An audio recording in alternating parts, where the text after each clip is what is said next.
Saya awali dengan memperlihatkan sebuah bus warna merah yang sedang disopirin oleh orang bernama Joe. Dia sedang mengangkut 5 orang siswa yang memiliki karakteristik berbeda-beda tentunya, yaitu Bes wanita yang suka menggambar, Carl si bongsor yang apa aja pasti dimakan, Kulub Daun Kelor pun pasti dihamplinya, Queenie si anak pintar, Reggie si anak yang kayaknya nakal plus susah diatur karena terlihat dari hidungnya yang ditindik seperti kebo, dan yang terakhir adalah Nolan, si pendiam kuulen yang diam-diam juga suka terhadap Bes, dan karena sifatnya itu dia sering dijaili oleh teman-temannya.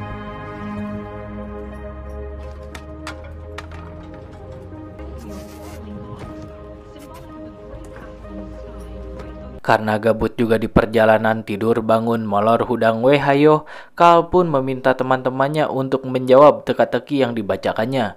Namun sebelum dia beres mengatakan teka-tekinya, Queenie segera menjawabnya. Yang itu membuat Carl tersipu malu diam 1000 bahasa. Yang di sana Joe pun ikutan dan memberikan sebuah pertanyaan tentang nama saya hanya 7 huruf. Naga, monster, kecoa terbang sekalipun tidak akan bisa mengalahkan saya. Bahkan raja dari segala raja pun akan tunduk kepada saya.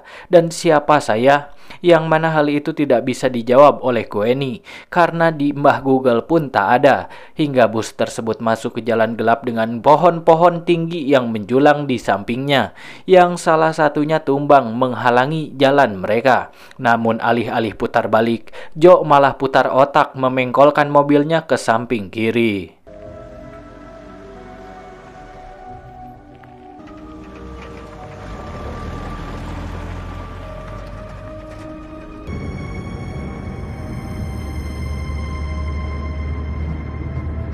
Namun bus itu terhenti kembali, yang kini bangkai rusak menghalangi jalan, hingga Joe pun harus keluar untuk menyingkirkannya dan menyeretnya ke dalam hutan, yang di sana seseorang menodongkan pistol ke arahnya, yang ternyata pohon tumbang bangkai rusak di tengah jalan adalah akal-akalan Pedro, seorang psikopat pemakan lidah remaja yang kabur dari penjara, menyandra semua orang di dalam bus agar dia mendapatkan tumpangan gratis.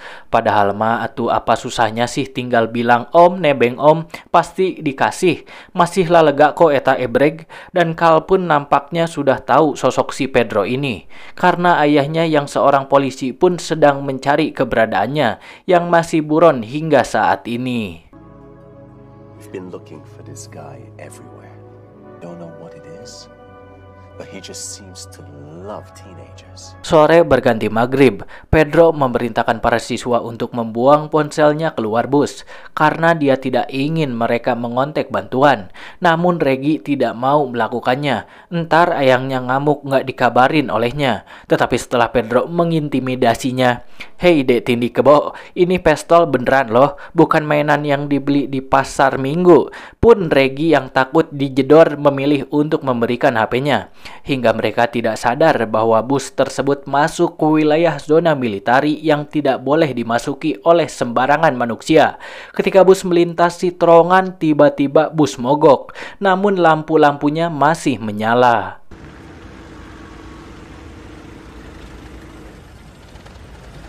No, it just stopped. Well, get it fixed. Pedro pun segera menyandra Queenie dan memerintahkan Joe untuk mengoprek bus agar jalan kembali.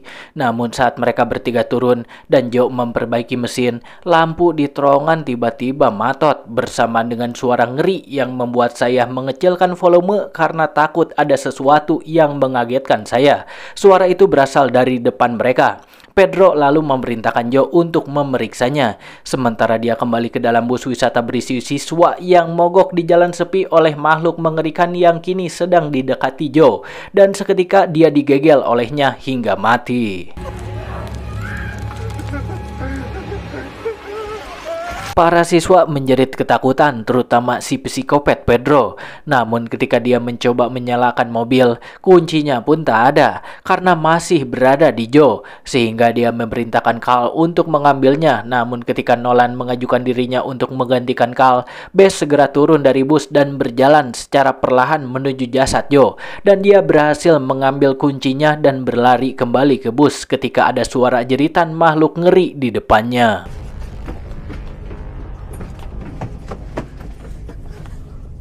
Bess memberitahu teman-temannya bahwa Joe dimatiin dengan cara digigit oleh seekor makhluk, yang entah apa dia juga bingung. Namun kini yang linglung adalah Pedro, karena malah memerintahkan anak di bawah umur yaitu Reggie menyalakan bus. Namun bus masih tidak mau hurung, membuat Pedro naik darah dan sedikit hilang fokus, yang mana kesempatan itu tidak disia-siakan oleh para siswa yang segera mengambil pistolnya. Namun Pedro berhasil mengambil pistolnya kembali ketika makhluk hitam menaiki atas bus.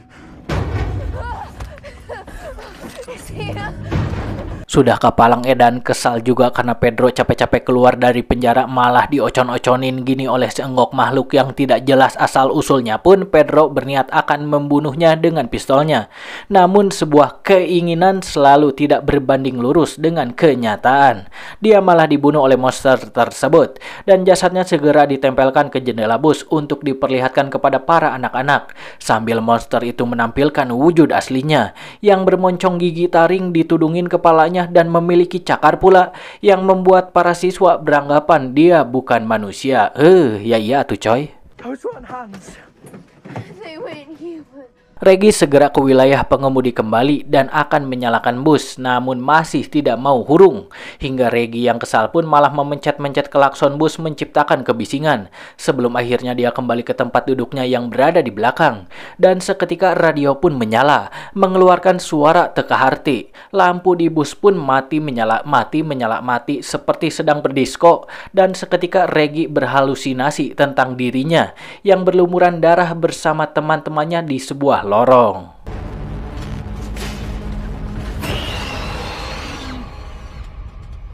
Lampu bus masih bermasalah dan suara mengerikan pun masih terdengar, yang berarti makhluk itu masih ada di sekitaran bus. Dan tiba-tiba cakar dari makhluk tersebut diperlihatkan kembali. Lalu dia pun membuka pintu untuk masuk ke dalam bus ketika lampu bus hampir mati. Namun makhluk itu segera berhenti bergerak dan menutup mukanya saat lampu senter menyorot ke arahnya. Sehingga Nolan yang mengetahui kelemahan sang monster segera menyorotinya menggunakan senter, memberikan waktu bagi teman-temannya keluar menggunakan pintu belakang bus sebelum akhirnya dia melu alias ikut juga.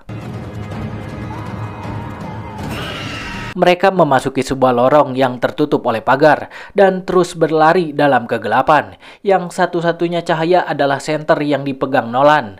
Mereka tidak tahu ada di mana sekarang. Tempat apa itu? Kok poek begini? Sampai mereka menemukan sebuah ruangan yang mereka gunakan sebagai tempat ngumpet. Dan baru menyadari bahwa tempat tersebut adalah sebuah benteng tua milik militari yang telah lama ditinggalkan. Ketika Nolan melihat denah tempat tersebut. Is that the floor plan of this place? Yeah, looks like an old military fort. It's the same height as Joe's. Denah itu lalu diambil oleh Nolan untuk diperlihatkan kepada teman-temannya, menunjukkan tempat tersebut sangat luas dan memiliki banyak ruangan, yang salah satunya adalah ruangan pusat kontrol, dan terdapat generator pembangkit listrik dan mereka berniat menyalakannya. Dan karena Reggie Queni sangat takut hingga pen pipis di celana, akhirnya Nolan dan Bess saja yang akan menyalakan generator. Dan hal tersebut memungkinkan Nolan PDKT-an dengan Bess dan memberitahunya bahwa ibunya memiliki ketertarikan yang sama dengan Bess, yaitu menggambar, hingga membuat aku pun jadi tertarik ke kamu. Aduh, hehei, soklah, kenyot-kenyot, gagang senternya kenyot maksudnya. Dan beberapa saat berjalan di lorong, kedua orang itu menemukan sebuah lampu sorot raksasa, yang karena mereka tahu makhluk itu kepanasan ketika terkena cahaya, pasti ada seseorang berniat melenyapkannya. Namun gagal karena orang itu kini sudah mati, menyisakan tulang belulangnya saja. We need to find the main switchboard. And a 5, 6, 5, 6, 7, 8. Sementara itu di ruangan, Carl menghilangkan rasa takutnya dengan menghalu sedang memainkan drum. Tus dak tak tak dus dak. Namun hal tersebut membuat Reggie merasa terganggu dan mendekatinya untuk menghentikan Carl, hingga mereka pun malah pasea alias berantem. Yang pertikaian itu segera berhenti ketika Queni ingin pipis, meminta salah satu dari mereka untuk menjaganya. Reggie pun megaplok dulu Carl sebelum akhirnya mengantar Queni pipis, dan dirasa tempatnya pas untuk ser keluar, Queenie memerintahkan Reggie untuk berbalik badan. Namun Reggie malah bangor dengan memelong ke arah Queenie yang pada satu titik ketika Reggie mengindahkan perintah Queenie sambil memberitahunya bahwa kamu cantik kalau lagi pipis pun seketika. Quina.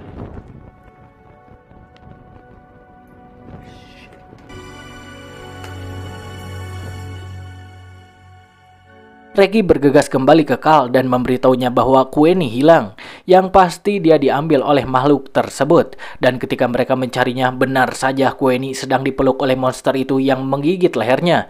Namun monster moncong serigala itu segera melepaskan dekapannya terhadap Queenie dan segera ditarik oleh Carl setelah Reggie menggebah-gebahkannya menggunakan obor yang segera ditangkis oleh monster itu menyebabkan obor mati. Dan Reggie terjatuh lalu dinaikin oleh monster tersebut yang menjatuhkan darah ke arah muka Reggie. Namun ketika si moncong berniat menggegel mulut Reggie, Nolan dan Bess berhasil mencapai ruangan panel kontrol dan segera menarik saklar hingga lampu benteng menyala, membuat monster tersebut melarikan diri kepanasan. They found the generator. We need to find them. Setelah berhasil menyalakan saklar, Nolan dan Bess menemukan sebuah ruangan yang di dalamnya terdapat banyak sekali potongan kertas koran yang tertempel di dinding, mengabarkan wanita hilang bernama Isabel. Dan Nolan menemukan sebuah buku jurnal keseharian yang terpampang muka si monster moncong dan diberi nama Nocturnal Wanderer, yang di dalamnya juga terdapat sebuah foto Isabel dan anak laki-laki bernama Giulio Sarpi, yang ternyata kerangka yang ditemukan mereka adalah si Giulio, berniat melenyapkan Nocturnal Wanderer karena dia telah membunuh Isabel 40 tahun yang lalu. Kedua orang itu segera mencari keberadaan dulu Reggie, Carl, dan Queenie yang terluka di leher sebelum akhirnya melanjutkan membaca jurnal untuk mengulik informasi bersama mereka. Giulio Sarpi. We're not the only people who've seen this thing.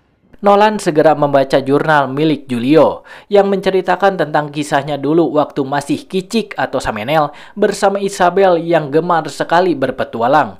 Bahkan waktu favorit mereka di malam hari dan ibu mereka pun tidak mempermasalahkan hal tersebut. Namun suatu hari ketika mereka berniat menjelajahi lorong gelap, tiba-tiba monster moncong bergerak dari dalamnya mengeluarkan suara "iya" lalu segera membunuh Isabel tanpa Giulio bisa melawan dan hanya mampu melarikan diri menjauhi lorong sambil ketakutan.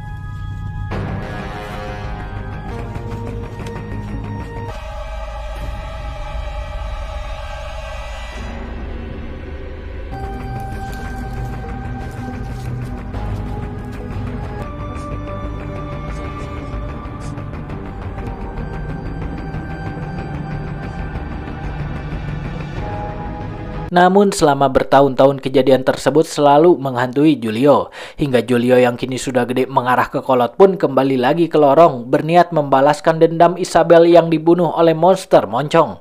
Karena dia kini mengetahui cara melawannya, dia lantas menggunakan ruang panel kontrol sebagai markasnya dan mulai bekerja menciptakan sebuah lampu sorot raksasa sambil menuliskan kegiatan sehari-harinya di jurnal miliknya. Tetapi ketika sudah jadi, dia malah mati karena suara yang dihasilkan radio konslet yang diopreknya mengundang monster moncong ke markasnya.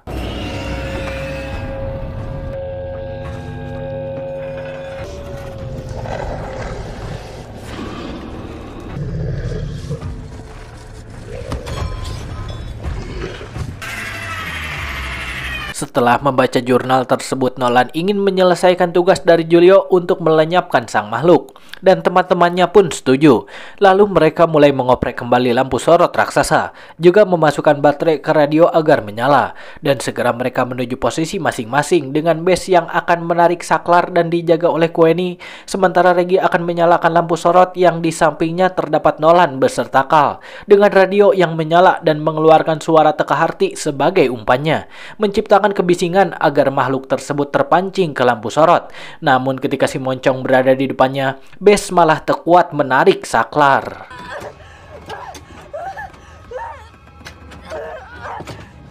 hingga membuat saya kesal juga menontonnya. Yang tentu nggak ada listrik, lampu sorot pun nggak nyala dong. Dan Reggie hampir-hampiran dicaplok oleh si monster moncong sebelum Nolan bersiul untuk menarik perhatiannya. Dan ketika monster moncong itu ada di dekatnya, Queenie segera memanggil monster tersebut untuk mengejarnya. Dan itu memberikan waktu bagi para 3 anak laki-laki untuk kembali membuat sebuah rencana.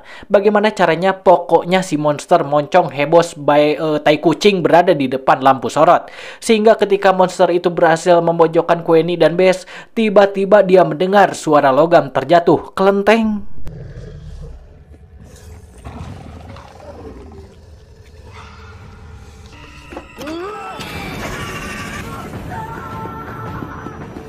Monster moncong kepanasan dan juga keengapan setelah digenjet oleh Carl, supaya Bess dan Queenie bisa melarikan diri, melintasi lorong hingga sampai ke pintu keluar benteng. Namun ketika mereka berpikir bahwa mereka berhasil lolos, tiba-tiba monster moncong sudah berada di belakangnya, bersama dengan 3 cowok yang berlari juga di belakang sang monster sambil membawa obor, dan segera melemparkan ke arah monster itu yang segera terbakar. Dan sedikit dramatis, ayam dulu.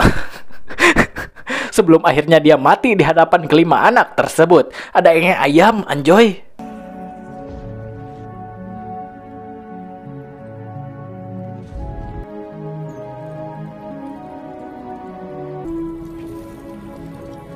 For Joe. Setelah kejadian tersebut, akhirnya mereka mengetahui jawaban teka-teki yang dilontarkan oleh mendiang Joe, yaitu keberanian. Karena dengan berani, mental kita menjadi kuat dan kita bisa menggunakan otak kita dengan benar untuk mencari solusi, yang bahkan bisa melawan naga, kecoa terbang, dan monster, hingga mampu menundukkan raja dari para raja sekalipun. Tetapi cerita mereka yang mampu melenyapkan monster hanya dianggap dongeng oleh para orang dewasa, terutama ayahnya Carl. Namun yang kini mereka harus tahu, pertemanan mereka akan abadi sampai akhir hayat yang memisahkan.